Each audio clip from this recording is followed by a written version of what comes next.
The Thunder, they've been mad inconsistent. But listen.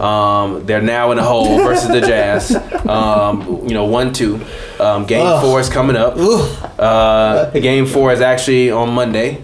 So I just want to say real quick, Billy Donovan should be fired for having Jerry and Grant, Steven Adams, Alex Abrines, Corey Brewer, and Raymond Felton in the game in the third quarter with under 3 minutes left in a close game. That's the same thing people said about Scott Brooks. He always but you see what Scott Brooks is doing in Washington too. Charles Barkley, in that game said that they had the worst offense in the NBA. Yeah, the worst offense I think he said he's ever seen, right? No, he said I thought the Bucks had the worst, he did. Yes, but still, Scott Brooks is trash. The one thing about what did I say last episode? I said get a ball to Melo. Right? If PG is on fire. No, you just said stop Melo last episode. Yes, that's not going in. We literally named an episode that's not going in, Melo. Listen. He's dead. Listen, man. Listen. Rest in peace. Listen. I love Melo. I miss Melo. There was a play in I forgot what quarter, but Utah was on a run. Right? What did they do? They gave the ball to Melo in the high post. He had Favors guard him. He immediately got a bucket and stopped the run. I think there was a point in time in which they didn't score for Utah went on like a 20-0 run or something like that. Yeah. Mm-hmm. Yo, Melo is still a guy there's no need to sit out there and chuck up threes and come down court, not even make a pass. Melo is still a guy if the other team is on a run, dump the ball to the man in the high post and let him go get you a bucket, dog. We literally named this episode with the last episode because he's shooting pull up threes. I literally said last episode yes, PG can take 10 threes if he hitting them, but no, if he not hitting them, get a goddamn ball to Melo. I don't need you shooting 13 goddamn threes. Get a ball to Melo. Dump the ball down to somebody else.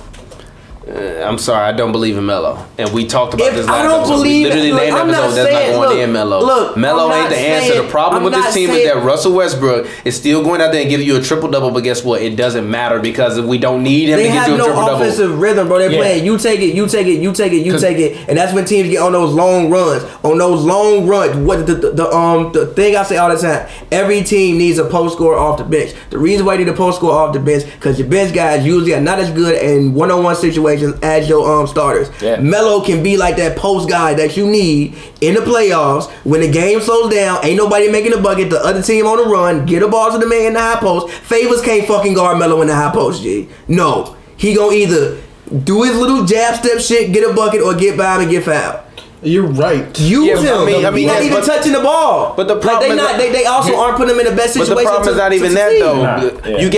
You give up 115 to the Jazz? You giving up 115 points to the Jazz? That's the problem. No, the problem. That's the problem. You the problem is you going on 20-0. You going on 20-0 runs. It's all the same problem. The problem is I don't know when you guys play pickup. If you have one guy on your team who's just super good, can pull up, hit the shots. It's everybody you're happy. You're this is cool.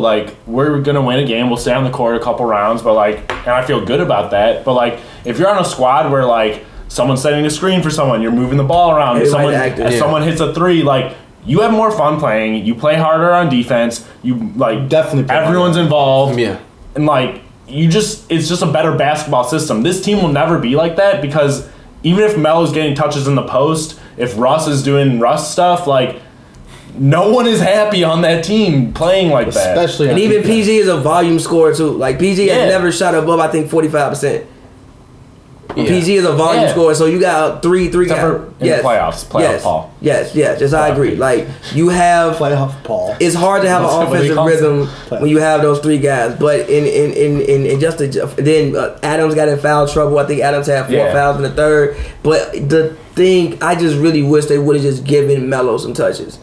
I'm looking. I'm sorry, if he's not getting touches, why is he even? Exactly. If you got him, use him. If Melo, put the man in position to succeed. If Melo is your answer, then when he on a 20-0 run, yes. If Melo is your answer, then the Thunder are going home. The one thing I've been saying about this Jazz team all season long is that they didn't have multiple guys that I felt like that could be 20-point per game scorers in the playoffs. I felt like they had one guy, which is Donovan Mitchell, and he's a rookie, and I didn't depend on him to be giving you 25.7 points per game game in 3 games versus Oklahoma City. But the other guy that has stepped up has been Ricky Rubio. We talked about it. For some reason, everybody want to fade Ricky Rubio. They always want to fight Ricky Rubio.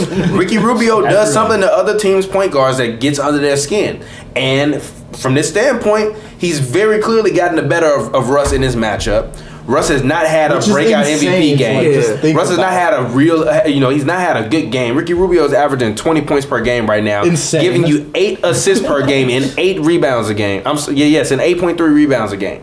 You know what it is? Rubio's always smiling. He's always laughing, and people don't like that because they're like, "Is that what it is?" They're like, "Why the fuck are you happy?" Yeah, they're like, "I thought we were like playing a competitive sport where we like hate each other," and Ricky Rubio's out there like cracking jokes, and people are like, "Get the fuck out of here." And the crazy part is Ricky Rubio isn't even shooting that well. He's only shooting 38.5% from the field goal. I mean, yes, but still, he's giving you 20 points per game. He's out playing Russell Westbrook. I know. Donovan Mitchell quietly is giving you 9 rebounds per game this series. Wow, I didn't know that. Didn't know that either. Yeah, crazy. That's a lot of rebounds. That's a lot. Yeah, that's really. And Rubio has 8 a game. That's 17 rebounds from your guards. And their favorite. Yes, exactly. That's a having fun effort thing. Like. And Joe Ingles, I said Joe Ingles needed to have a good game last game. He had a really good game this game. I mean, they did just leave a man open. I like leaving 43% for the 3, but that could have been on the scouting report. Last year, he was the best 3-point shooter. Yeah, that could have been on the scouting report. Like, they didn't even, it was plays in which, if you're going to cover anybody on the court, cover Joe Ingles. It's like in the top 4 things in the defensive game. It has to be. Who do you think is reading the scouting report on the OKC? Joe Ingles shot 44%. People are paying Steven attention to that Adams. meeting? Didn't Russ say he don't watch film? He did say that. Yeah, I felt like, yeah. He did say that. You can tell Russ, yeah. if Russ actually meant that, like, you can tell he really does it. He's the only person who will go for the steal on stuff. What are you doing? What are you doing? What are you doing? What are you doing? What are you doing? Like, bro, like, that's easily 3 points if you don't get the steal. I don't get Russ. Shouldn't Russ be the best defender in the NBA? Like, because it's so. But just the energy and the monster in him on not offense. Anymore. How does that not translate? Because he's got to go out and rebound and do he doesn't stick to defensive principles. Yeah. He flies all over the court. Yes, it's just he's out of control. He's out of control on offense and on defense. It's what makes him good. Like the fact that he's that reckless is what just makes him good.